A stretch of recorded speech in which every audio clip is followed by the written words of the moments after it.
Hi, welcome to another episode of Hot Takes. Now, I said in the last video I was going to be doing a video about Torsten Bell, and here it is. Because he is the one, of course, who's actually writing the budget that Rachel Reeves will have to read out. Rachel, of course, is the one that's going to take all the flack for it, but it will be his baby, as it were. Now, the Resolution Foundation, their CEO, Resolution Foundation is a left-wing think tank. Their CEO has issued a statement complaining about all the gaslighting that's going on ahead of the budget. Normally, of course, when budgets are coming up, the Chancellor enters a state of purdah, which means that the Chancellor, up until now, never talks about anything in the budget. Everything is quiet. There's no speculation or anything. Well, there may be speculation, but there's no confirmation or denial or anything like that. They keep it all very close to their chests. They don't want anyone to start investing in the market thinking one thing's going to happen in case it changes and then, you said that, you did that, blah, blah, blah, blah. Creates a lot of ill feeling. So they basically say nothing. Of course, this time, though, rather than having serious adults running the budget, we've got a budget process that's being run by children, very junior spads and wonks, policy wonks. And they're all taking their advice, really, from people who haven't got a clue what they're talking about. And the Resolution Foundation knows it, and they are telling everybody this. Excessive levels of what they call kite flying, budget kite flying, they say, are exacerbating market uncertainty.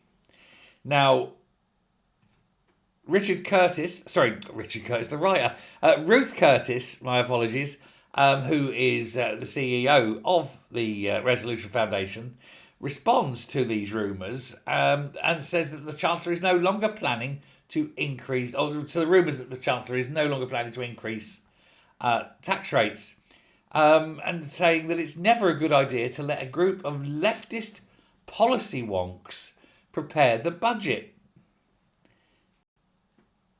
Well, who'd have thought that? Who'd have thought the left-wing think tank would say, don't let the left-wing policy wonks prepare the budget? No, you need someone who has a clue what they're doing.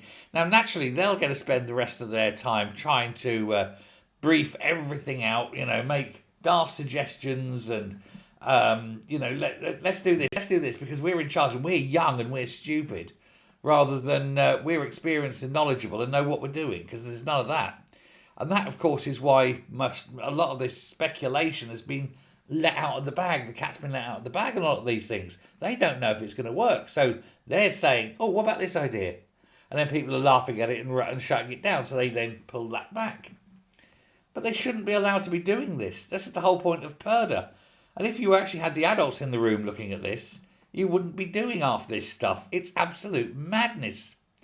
Now, much of the budget speculation actually has come from the Resolution Foundation themselves, including actually the income tax one, it must be said. But they were aggressively marketed to papers by policy wonks, rather than being an in-house, let's discuss this and see what happens. Oh no, it's like, oh, we'll put these up. Shut your mouths. Absolutely shut your mouths. By saying these things, it affects Britain's standing, economically. And the damage has been done. And these young children cannot help themselves. They've got to go out and talk about it, show how clever they are. And in the meantime, the pound crashes, gilts rise, and the country is much worse off. Now, there is a general consensus amongst everyone who's been paying attention to what's going on, that this is the worst budget process ever seen, followed by the worst budget ever seen. And Torsten Bellend has ended up looking like someone who has been presiding over chaos in order to push political agenda rather than trying to make the country better. And I think it's going to be worse than anyone can imagine. Let me know your thoughts on this, though. Thanks very much. Bye.